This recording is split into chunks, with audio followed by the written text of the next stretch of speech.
श्री सद्गुरु महाराज की जय। बंदा गुरुपद कंज कृपा सिंधु नर रूप हरि महामोहतम पुंज जासु वचन रवि कर निकर। मेरा मुझ में कुछ नहीं, जो कुछ है सब तोर, तेरा तुझको सौंप के क्या लागेगा मोर। हे गुरु, संत में ही उपदेशामृत का 21वां प्रवचन गुरु महाराज का। गुरु का वचन और अपना अभ्यास चाहिए।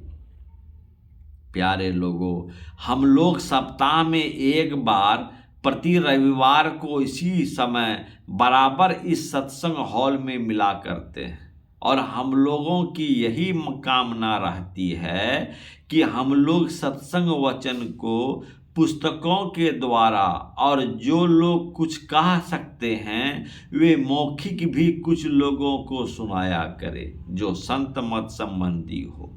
संत मत में ईश्वर भजन करने के लिए बहुत ताकीद की गई है। ईश्वर का भजन सुमिरन से होता है, ध्यान से होता है। सत्संग सत से मिलने को कहते हैं। जो सत है वह कभी असत नहीं होता, वह स्थिर होता है। संसार में स्थिर पदार्थ कुछ नहीं है। संतों की पुस्तकों से जानने में आता है कि स्थिर पदार्थ परमात्मा है। संत लोग परमात्मा को पाने का मार्ग बताते हैं। सत्संग में हम लोगों को कहा गया है कि सुमिरन करो और ध्यान करो। सुमिरन में मौखिक सुमिरन जो गुरु बताते हैं, उपांशु भी करो और मानस भी करो। फिर ध्यान करो, पहले स्थूल ध्यान करो फिर सूक्ष्म ध्यान करो। सत्संग यानी सत का मिलाप, सत स्थिर पदार्थ को कहते हैं। ऐसा परमात्मा ही है।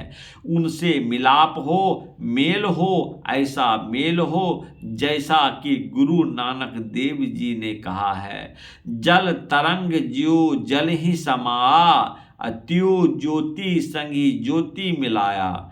कहो नानक भ्रम कटे किवाड़ा, बहुरी न हो जलो ज्यू। गुरु नानक देव जी की वाणी या कबीर साहब के वचन हैं, जो जल में जल पेश न निकसे, यो ठुरी मिला जुलाहा। इस तरह का मेल होना चाहिए। यह तो गुरु के बताए हुए यत्न से और अपने अभ्यास से लोग प्राप्त करते हैं। गुरु का वचन और अपना अभ्यास कीजिए।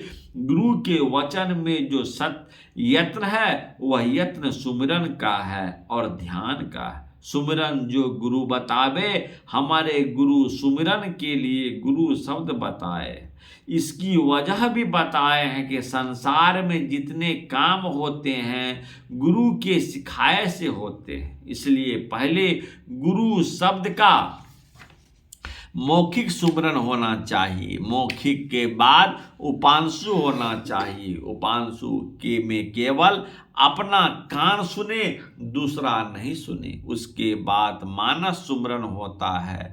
यह सब सुमिरनों का राजा है। यह सुमिरन एक प्रकार का ध्यान ही है जो मन से होता है।